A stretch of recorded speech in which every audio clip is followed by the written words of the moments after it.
super excited. Everyone's excited. It's we generally have up to about 1,500 people on base when we're kind of at our guard drill weekends and that. So it's a large number of people on base, and then that obviously has generations behind it. That most of our people are from around here. I mean, a vast majority probably Dane County, Columbia County, and then maybe some areas towards the south. But really, most of our people have been around here or are from Wisconsin. The vast majority. We have about 60 active duty Air Force folks that'll do a normal kind of change out. A lot of those are maintainers, a couple pilots. But that's kind of a generational embracing of this new mission, and a really exciting time for everybody who's flown here, worked here, and then this next generation to, as we're handing off to the younger generations, to know that they, we're the second guard base to be chosen, and there's certainly good reasons for that as to like what historically the guard unit has been here and meant here. What we have as far as training complex and those impacts to noise are significantly different than other bases. And what I mean by that is we're very close to the airspace at Folk Field. So that really maximizes the money that we're spending any day to go train. We're getting a lot more training per day. And over the course of an airplane being here for 30 years, that makes a really big difference in like kind of what you're getting for the training per day. So that was a big part of it. But then also all our additional like instrument training, a couple weeks a year, and then just our daily flying. We'll do a good portion of that in and out of Oak Field or in and out of different places that allows us to kind of just come and go from Madison. So we come and go from here where we have all the facilities and everything's built out, but we really can do a lot of our other training in that Oak Field complex. And that allows us to kind of lessen the impact of other training that we would have to do. A lot of places have that. So it's been between those two things, it's really like optimizes what we're doing day to day, makes it super efficient. And we're certainly lucky to have all that right here, really close to Madison.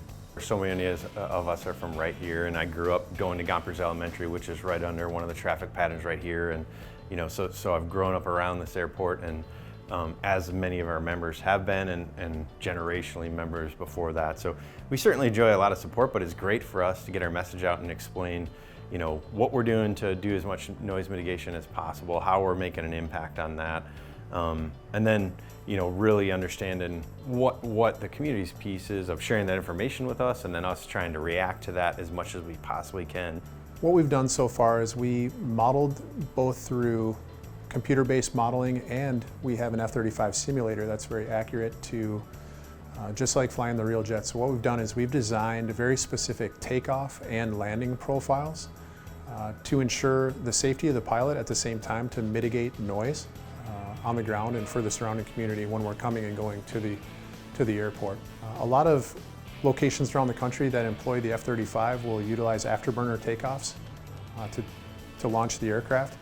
We have found through our analysis that because of the runway length and the typical temperatures that we encounter flying in Madison, that we have the ability to take off without the use of afterburner and still ensure a measure of safety for our pilots. So that's what we've been employing up to this point, is these what we call military power takeoffs.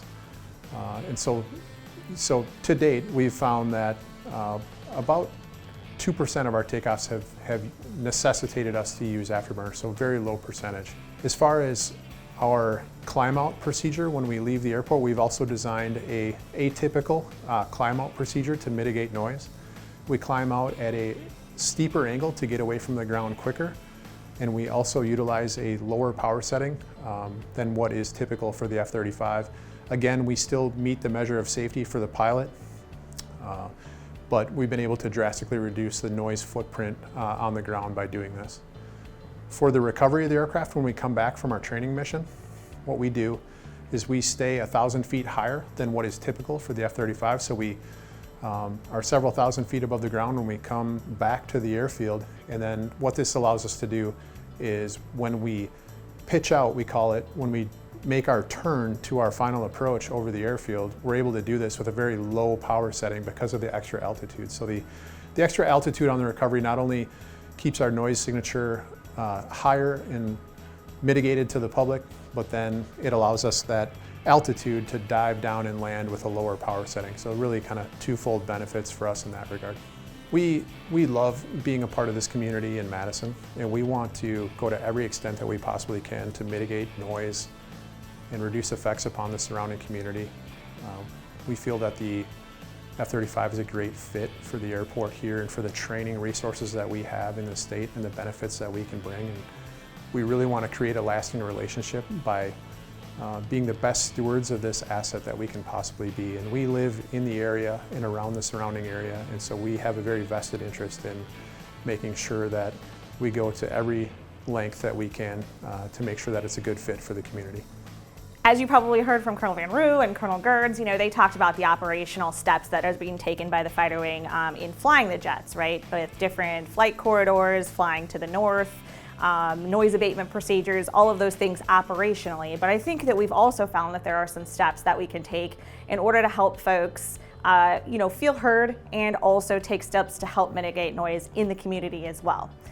So there's a couple initiatives. I also really like to point out at first that this is a process, right? Just like this whole year-long process that took us to just get feedback from the community, we don't want to rush, right? We want to make sure people feel heard and take the right steps at the right time. But we have identified that there's a couple options for folks that we're going to start spearheading. The first one is we're working on pretty much like a homeowner's handbook, right? So as people have found, the federal government funding process for mitigation is really lengthy and sometimes not available to all folks. So we've taken some time to look at other opportunities for people to find programs or rebates or resources to help mitigate windows, doors, HVAC, all of those things. And so that will be coming out here in the next few months. The other thing that we've identified is a grant program through the Department of Defense. It's a $17 million pot of money for actual construction costs, right? So we can use that money to actually do construction and mitigation on homes. And so we've started to build a package for that grant, a grant application, and some of that some folks have probably already participated in. We're doing some acoustical testing in homes and areas around the airport to see if we can get some folks qualified and get some of that grant money, some or all, I should say, of that grant money back to Madison to help start mitigating.